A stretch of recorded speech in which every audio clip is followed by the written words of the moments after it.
Hello everyone and welcome back to the channel, It's Funny to Tears.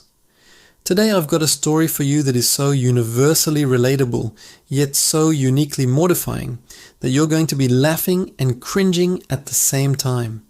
This is a tale of social anxiety, confined spaces, and the unpredictable nature of the human body. This, my friends, is the story of the elevator fart. Now, we've all been there, right? That moment when your stomach decides to play a little symphony of its own, and you just pray you're alone. But what happens when you're not? What happens when you're trapped in a small metal box with complete strangers ascending to the heavens, or in this case, descending into a personal hell? Our story begins with a guy we'll call Mark. Mark is just your average office worker. He had a big lunch, a burrito to be precise, a glorious, bean-filled, spicy burrito that tasted like a fiesta in his mouth. Little did he know that Fiesta was about to have an after party in his digestive tract. An hour later, Mark gets a call to join an urgent meeting on the 20th floor. He grabs his notepad, feeling a little bubbly. You know the feeling. A slight pressure, a gentle rumbling. He thinks, no big deal, I'll just walk it off on the way to the elevator. He reaches the elevator bank and the doors slide open. Inside are three other people. A very distinguished-looking older gentleman in a crisp suit, a young woman who looks like a high-powered executive scrolling intently on her phone, and a student-type guy with huge headphones on, completely oblivious to the world. Mark steps in, presses the button for the 20th floor, and the doors slide shut. The ascent begins. Silence. The only sound is the gentle hum of the elevator. The numbers on the display climb slowly.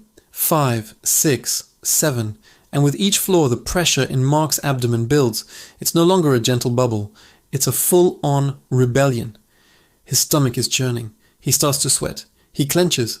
He tries to distract himself by staring intently at the floor numbers. 8, 9, 10, he's only halfway there. He shifts his weight, hoping to find a more secure position. A fatal mistake.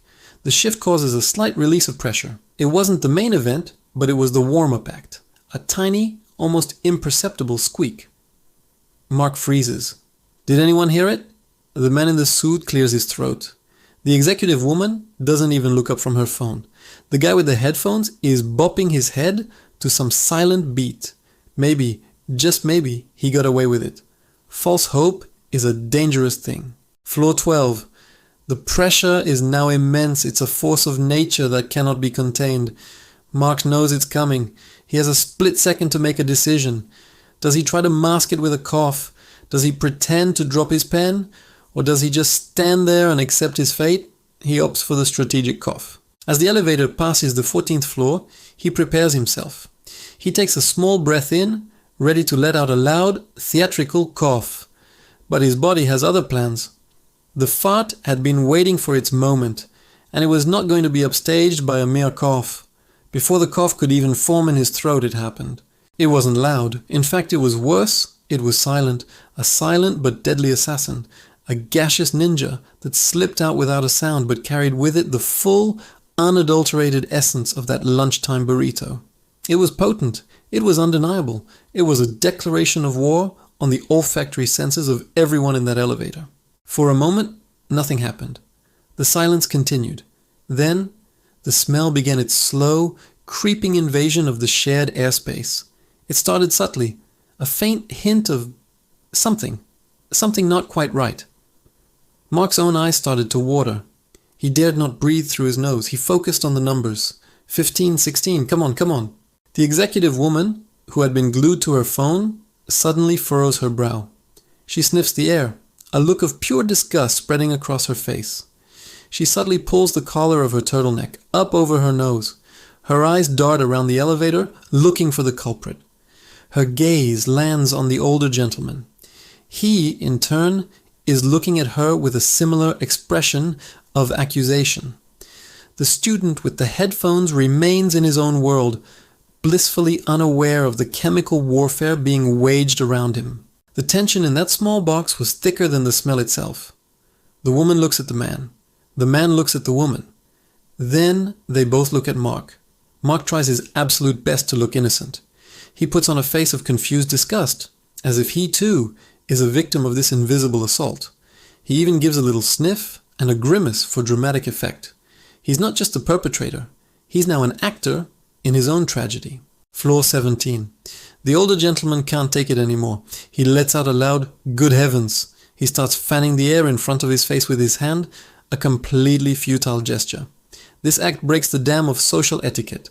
The executive woman, emboldened, says, "Ugh, seriously, some people have no consideration."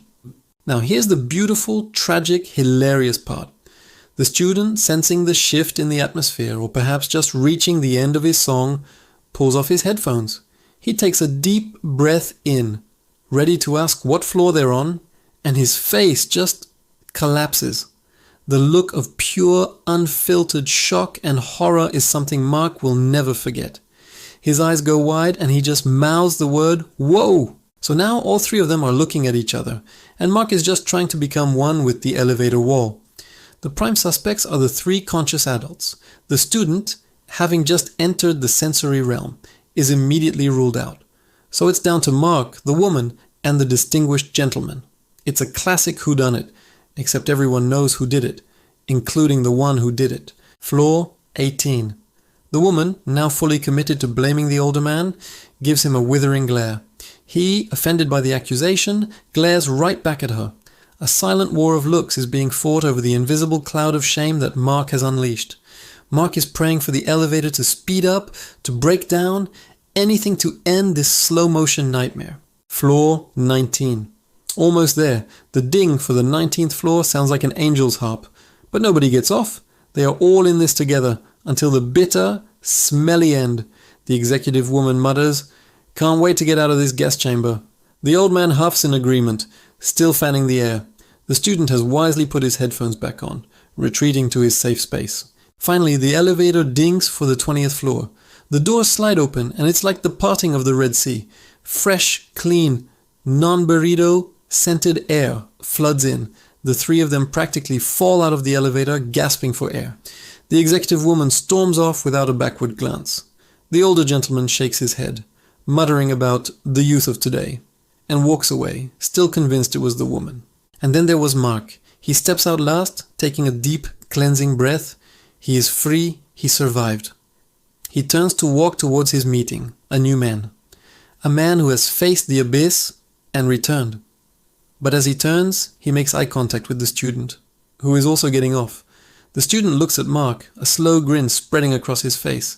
He gives Mark a little nod, a nod of understanding, of shared humanity. And then he just whispers, "Spicy burrito?" Mark just froze. He was seen. He was known. All he could do was give a tiny, defeated nod back. The student just chuckled and walked away, leaving Mark standing there, a monument to his own digestive folly. He was late for his meeting. He smelled faintly of regret, but he had a story that he knew. One day would be funny. Today was not that day, but one day.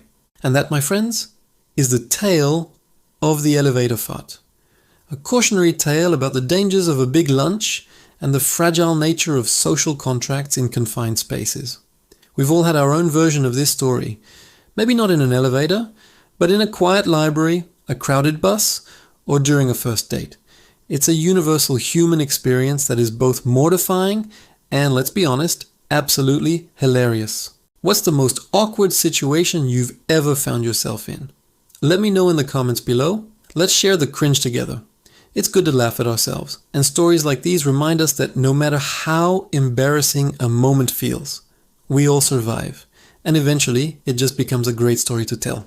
Thanks for tuning in to It's Funny to Tears. If you enjoyed this story and want to hear more tales of everyday absurdity, make sure to hit that like button, subscribe to the channel, and ring that notification bell so you never miss a video. Sharing your own embarrassing moments makes us all feel a little less alone, so don't be shy. Until next time, be careful with those burritos. See ya.